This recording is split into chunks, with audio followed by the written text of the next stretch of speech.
Hola chicos, vamos a seguir con el material de este parcial y vamos a explicar las solubilidades, básicamente en estado sólido. Existen tres tipos de solubilidades.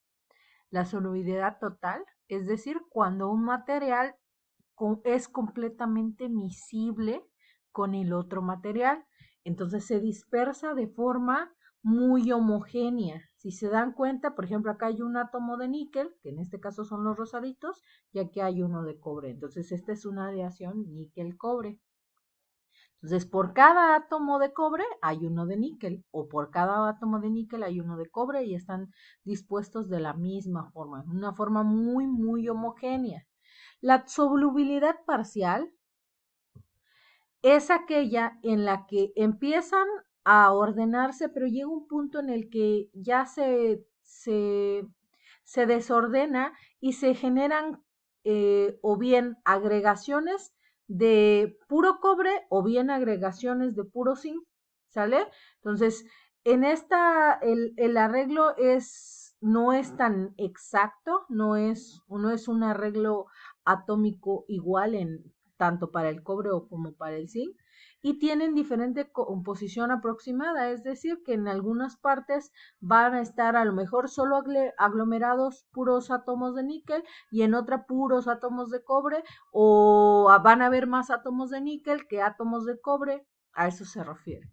Ahora, la total insolubilidad es como, por ejemplo, acá tenemos una mezcla de líquido, pero para que se den cuenta de lo que les estoy hablando, y eso sucede también en los sólidos. Se generan dos capas completamente diferentes. Aquí es una mezcla miscible de agua y aceite. Como ustedes bien saben, el aceite, ¿dónde se forma? Arriba del agua, porque tiene otro tipo de densidad, otra densidad. Entonces, el agua, todas las moléculas de agua se aglomeran en la parte de abajo y lo mismo sucede con el aceite. Esto también pasa con los metales. Hay veces que podemos ver que un metal tiene como escamas y a eso se le llama insolubilidad.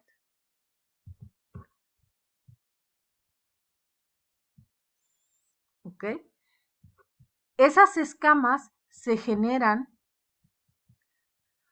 a partir de que a lo mejor los dos materiales tienen distinto tamaño de átomo y el sistema de cristalización también es diferente. Primero se solidifica uno porque a lo mejor su temperatura de fusión es mayor y se homogeniza de alguna forma, entonces se expulsa la otra al otro componente de la aleación y hace que forme sus propios agregados el otro componente, mientras que el otro generó su propia capa.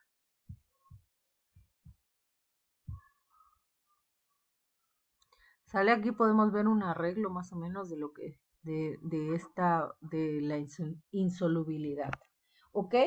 Cuando forma una estructura en la que están de un lado todos los componentes y del otro los otros componentes, como acá, de un lado podríamos decir que está solo el cobre y acá solo están los de platino, por así decirlo, podemos decir que es una eh, estructura eutéctica.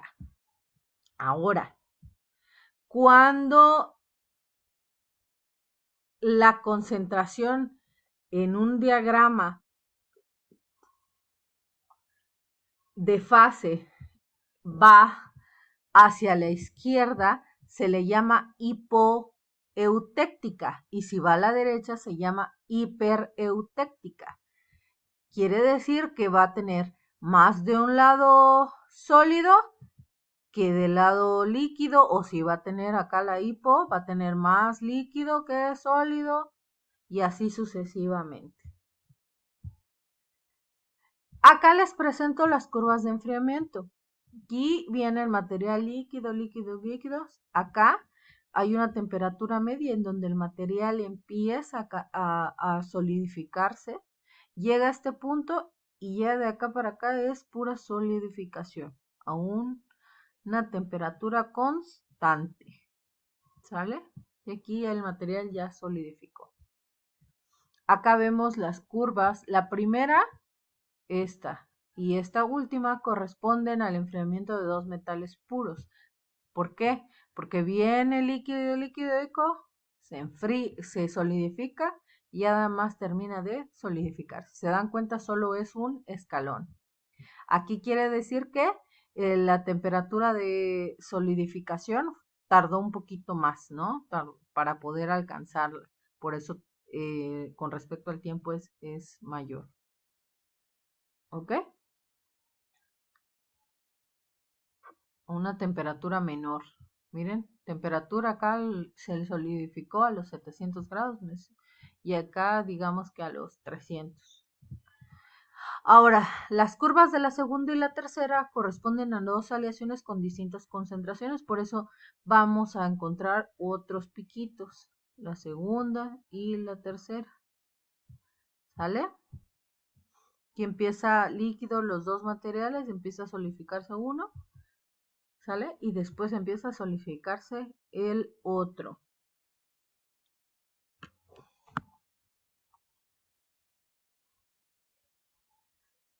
En estos puntos es cuando el material empieza a pasar de la fase líquida a la fase sólida. Si fuera así recta es que solo tienen un mismo punto. Recto es un mismo punto de solidificación. Pero en este caso, como es una aleación, no va a ser un punto, una horizontal, sino más bien va a ir en decrecimiento.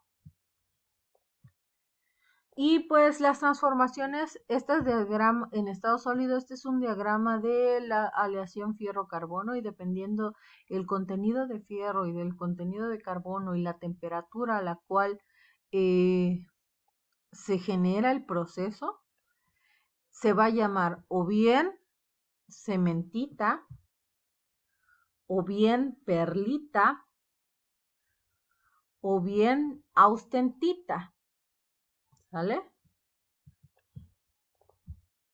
Aquí les vienen las temperaturas a las cuales se empieza a disolver el carbono en el hierro. Y eso sería todo, chicos. Muchísimas gracias.